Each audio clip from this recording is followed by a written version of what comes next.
Thanks for joining us here on Indivisible. I'm your host, John Stubbins, and we are thrilled to have you with us, America. This is the show we put God, family, and country first, and we will always tell you the truth because that's what matters. Real quick, I want to give a shout out. We've got our new coffee line up under the Pledge of Allegiance coffee line, which you can get at johnstubbins.com. Just go to johnstubbins.com right now.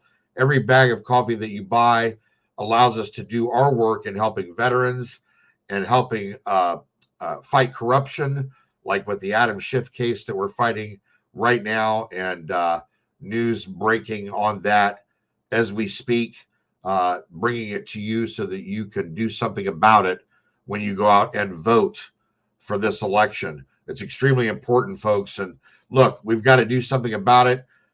Fraudulent voter fraud,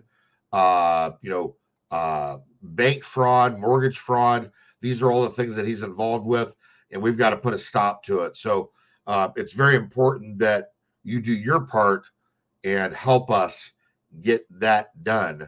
So we look forward to having you give us all that you can and getting it stopped. We're going to take a quick commercial break. We'll be right back with Lieutenant Governor Mark Robinson from North Carolina.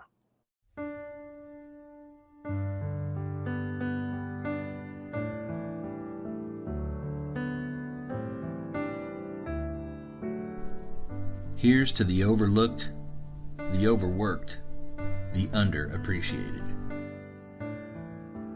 Here's to the fighters to preserve our freedom, our liberty, our rights, our faith.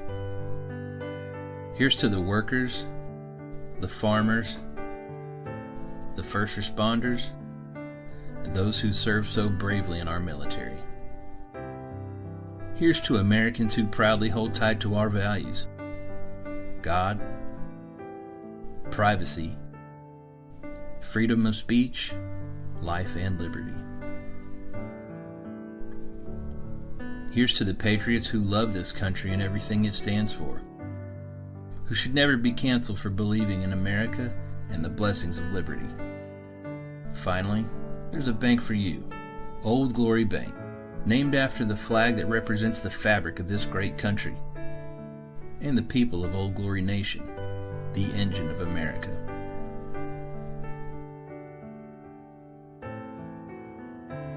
Now you have a bank that values your values. Now you have a bank that stands with you, no matter where you stand. Old Glory Bank. We stand with you. Member FDIC. Hunter Nation is the ultimate we the people in the conservation community, holding our elected employees accountable to the hunting, fishing, trapping, freedom lifestyle that has brought wildlife back to the healthiest and most thriving condition in our lifetime. HunterNation.org is the epicenter for freedom and wildlife conservation in America. I am Hunter Nation.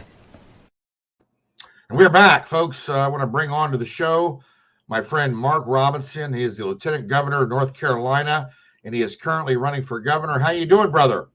I'm doing good. It's good to be here. Well, we are proud to have you, and we want to do everything we can to help you get over the finish line and get you elected down there. How's the race going? Race is going fantastic. We've had some change in leadership in the campaign, and the campaign is newly invigorated, motivated, ready to move on and get a victory here in November. Folks, make sure that you go to Mark Robinson 4NC. Again, that's Mark Robinson 4NC.com. That is his website. I've got it scrolling at the bottom so that you can write it down, put it into your phone so you don't forget. Make sure that you log into Mark's website, help his campaign, get out there and help him knock on doors, funding, everything that you can do. We're getting down to the last stretch here, and this is so important. We want to get Mark over the top. We've got to have him in office down there. Mark, what are you seeing on the ground? We're going to get into the flooding and the hurricane here in a minute, but what are you seeing on the ground right now as far as the actual race with your competition? Well, the bottom line is we still have huge energy in this campaign, and we still have we have tons of support everywhere we go. Every event that we go to, it is packed full, standing room only.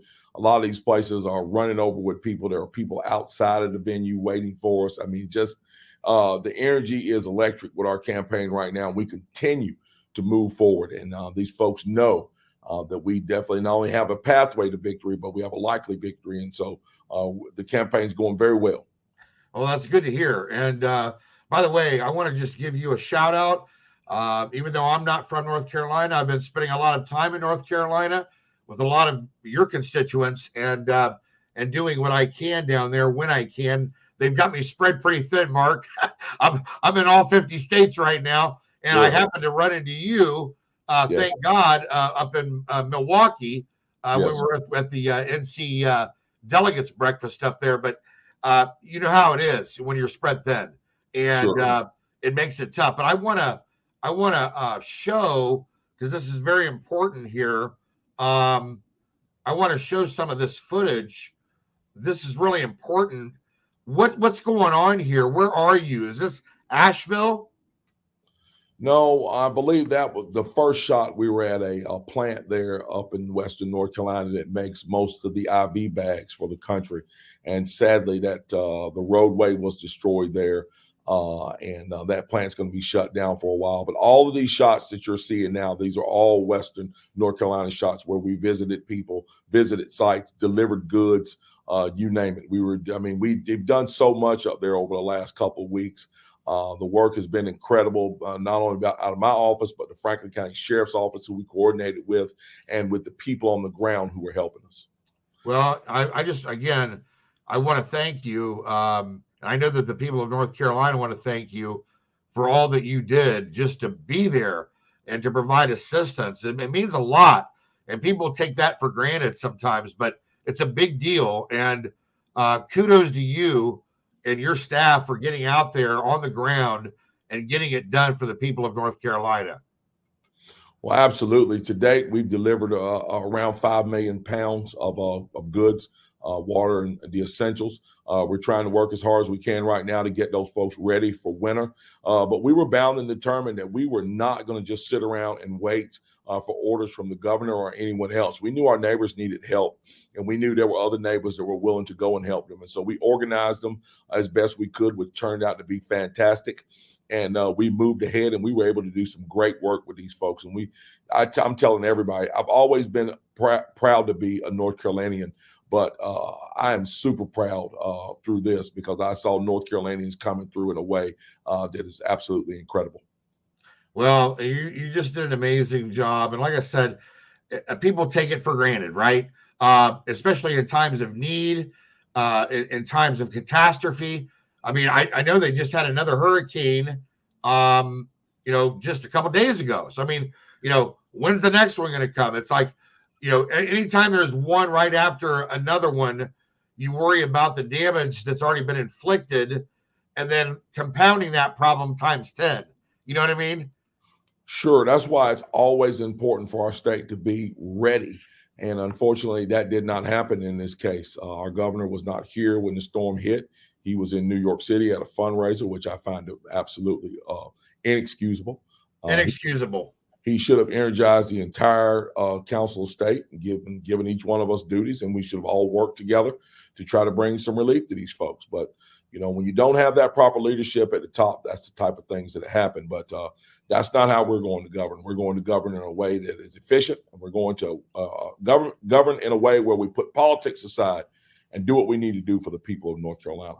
Well, I tell you, one of the things that I've always been impressed about you is the fact that with you, you're like me, Jesus comes first. Yes.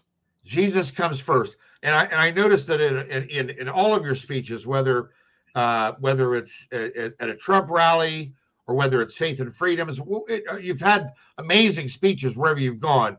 But again, for me, the fact that you put Jesus first, it means everything. It tells me where your heart is, and it tells me what kind of man you are. And I just want to thank you for that. Well, thank you. And like I said, it's important to us to let people know where our strength comes from, where our help comes from, and who we really rely on for wisdom and knowledge. And that's why we acknowledge him every time we speak. Well, just keep that part of it up, because with God, everything comes before him, and God's timing, as you know, is perfect. That's right. And Absolutely. it's never Absolutely. going to change. That's right. That's right. We're going to take a quick commercial break. We'll be right back with Mark Robinson.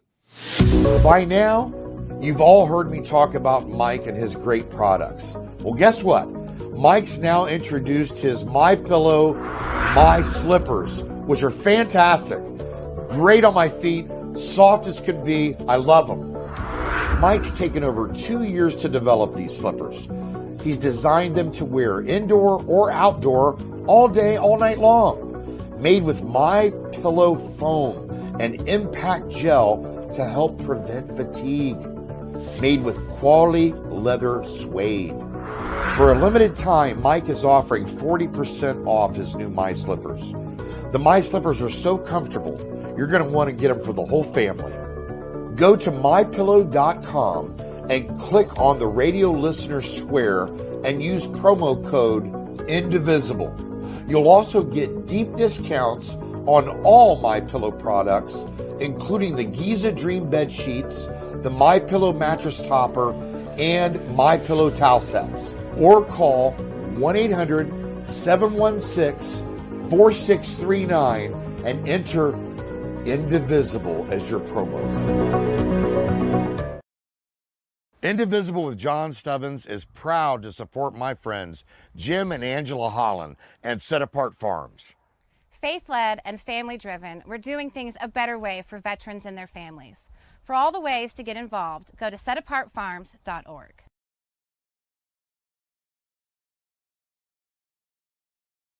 And we are back with Mark Robinson. Mark, I had a quote from you. People should be able to run a business without reprisals.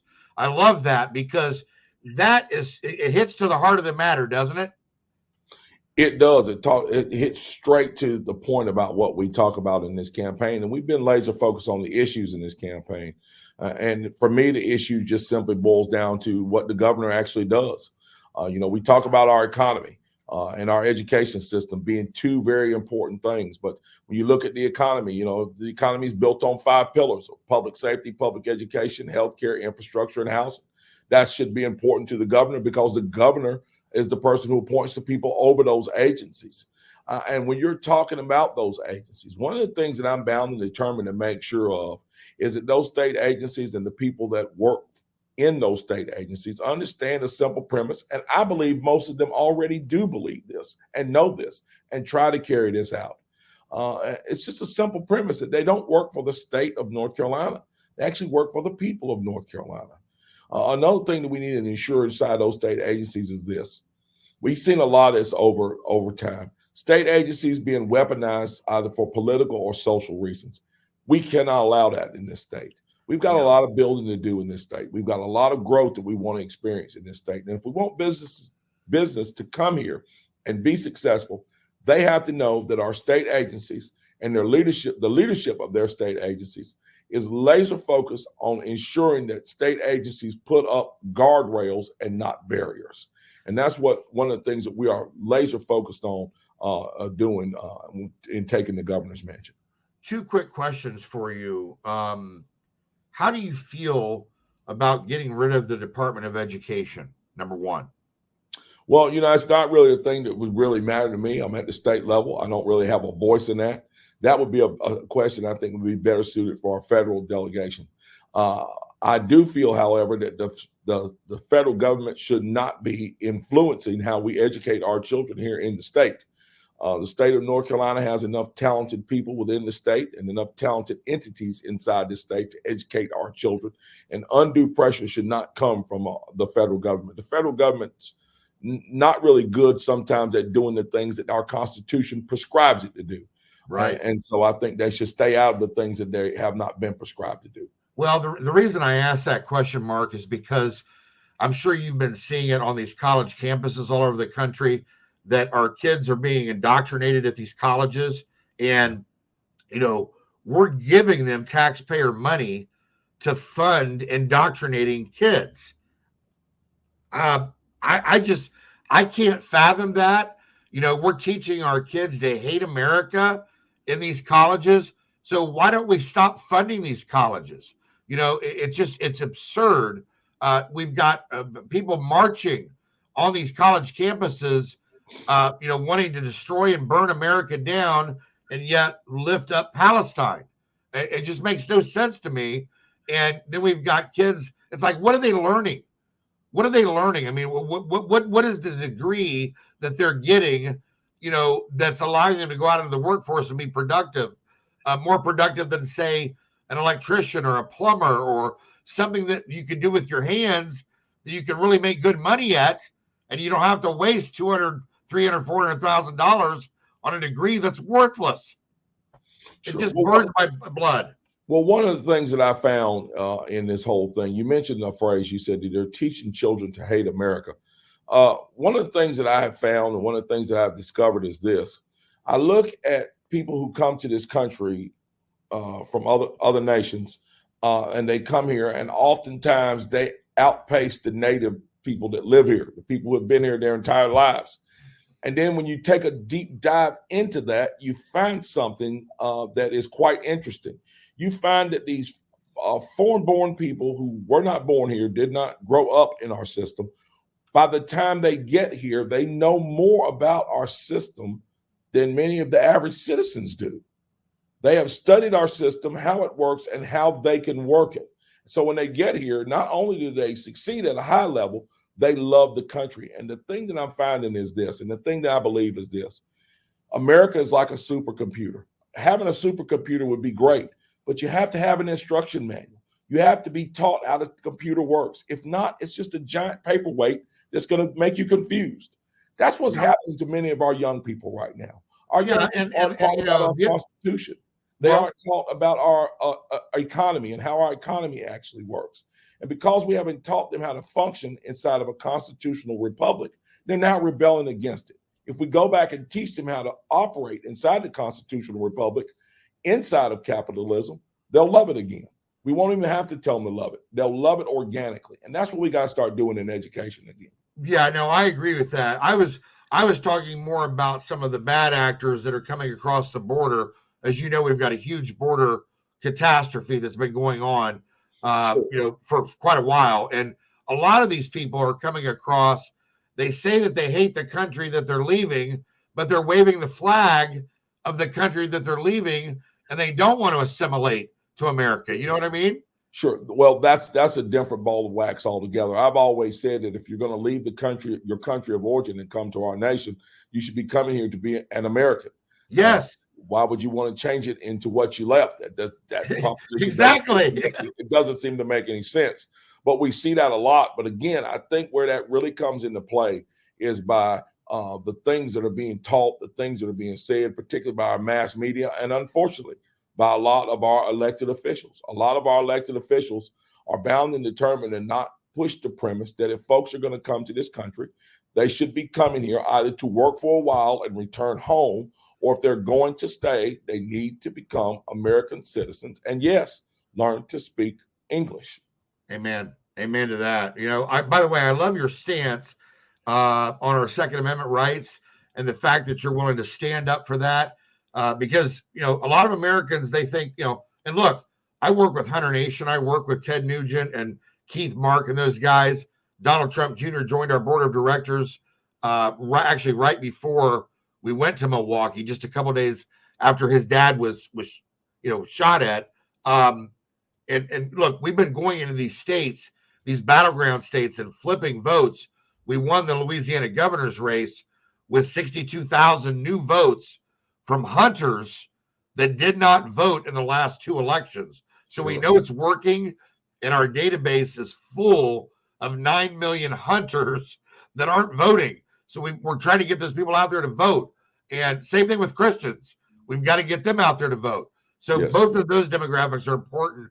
But thank God that you have a no-nonsense stance when it comes to our Second Amendment and dealing with a tyrannical government. Absolutely. We know why our Second Amendment was put in place, is to protect us from enemies, foreign and domestic. And we want to make sure that remains strong. Whether it be the single mom who's walking home from her shift at the cafe, or whether it be the person living in rural America that may be in danger of some type of attack from some type of predator. Folks should always be able to be their first responders and have the ability to be able to protect themselves and have that right to bear arms. Yeah, no doubt about it. And again, please keep talking about that, because it's not going away. And for people like you and I, it matters. And we just need to keep that message going. Also, on the Trump economy, energy independence, the everyday issues, kitchen table issues for most Americans, gas prices, grocery prices, clothing, whatever it is for our kids, for our families. We know where the prices were when President Trump was in office. I remember paying like $1.70 a gallon at the gas pump. I mean, look at where we are right now. It's absurd. Yes. It's the bottom line. It goes right back to what I said. The number one issue in this race is policy. Policy is the number one issue.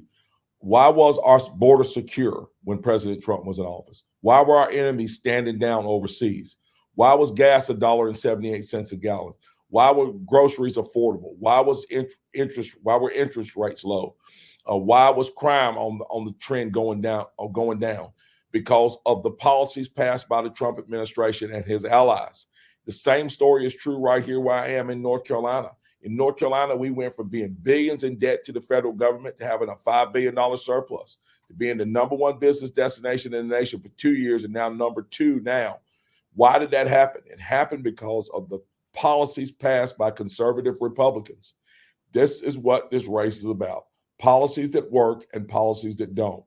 Policies that will reverse fortune and cause things like our border to be wide open and gas prices to be through the roof and inflation right up there with them.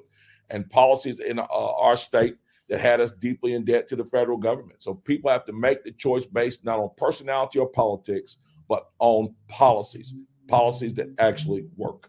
Yeah, I'm in full agreement with you. And speaking of that, I know our mutual friend Dan Bishop is running for Attorney General down there. How's his race going? Do you know? His race is going very well. He has a very leftist opponent in Jeff Jackson, and we really know that we really feel like Dan's going to pull that race out and be a great Attorney General. Yeah. That's the bottom line. We got to get out and vote for every single solitary Republican on the ballot, up and down, from president to dog catcher. Listen, I know that obviously Fort Bragg's down there, right? North Carolina. It's Fort Bragg. How do you feel about our military readiness right now, more on the world stage? I know that's probably off topic as far as North Carolina goes, but yet it's not. It's, there's a lot of people that are concerned on the world stage with what's going on in the Middle East, us getting dragged into that. Obviously, what's happening with China and keeping our eyeball on them. It's really kind of an off balance time, and our numbers are down in the military. I'm a veteran. I served in the military, and my family on both sides has served in every branch. So, we're a family that believes in serving, and we have. But right now, those numbers are down. I mean, both of my grandfathers served in World War II, and we're not seeing that patriotism on that level right now. Maybe it has a lot to do with, because of who the commander-in-chief is or is not. It's all due to the commander-in-chief. When you have a bad commander-in-chief, you're going to have an army that's in disarray because he's going to put unqualified people at the helm, and he's put unqualified people at the helm. All you have to do is look at the debacle in Afghanistan, the terrible withdrawal from Afghanistan. It points you right in the direction of why our military is in the shape that it's in right now. It's in the shape that it's in because of poor leadership at the very top, and it starts with President Biden. Here in North Carolina, we had the same situation. A major storm about to hit North Carolina, and our governor wasn't in town, and he only responded by allowing 179 of our great men and women of the National Guard to be deployed. 179. Florida sent 1,700. Georgia sent 1,500. Right. He had 179 on the ground. It goes back to leadership. When you have poor leadership at the helm, you have poor results on the ground. That's just inexcusable, Mark.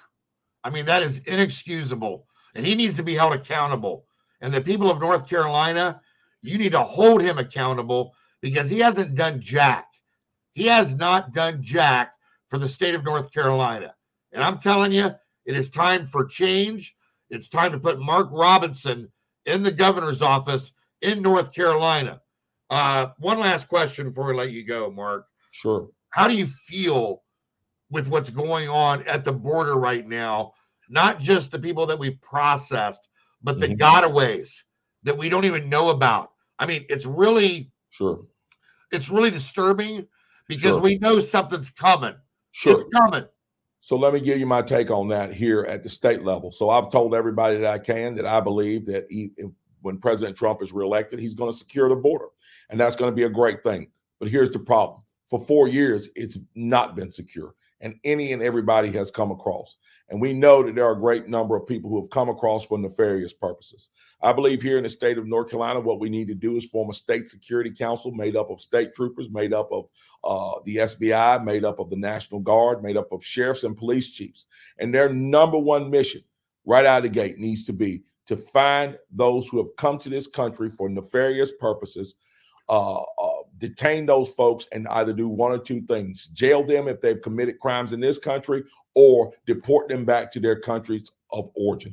That is going to be a major issue for a long time to come, because there are folks here, I believe, in this country that are here for the wrong reasons and, quite frankly, for dangerous reasons. Oh, absolutely. Absolutely. And I couldn't agree with you more. That is exactly my stance on this. Hey, you want to do this? We'll deport you. Okay, you want to commit crimes here and hurt American people? We're going to deport you. If you come back, you're going straight to prison. And that's it. No negotiation. That's the law. And we need to have law and order in this country, or it's going to be the Wild West. Absolutely. Absolutely. Mark, thank you so much, brother, for coming on.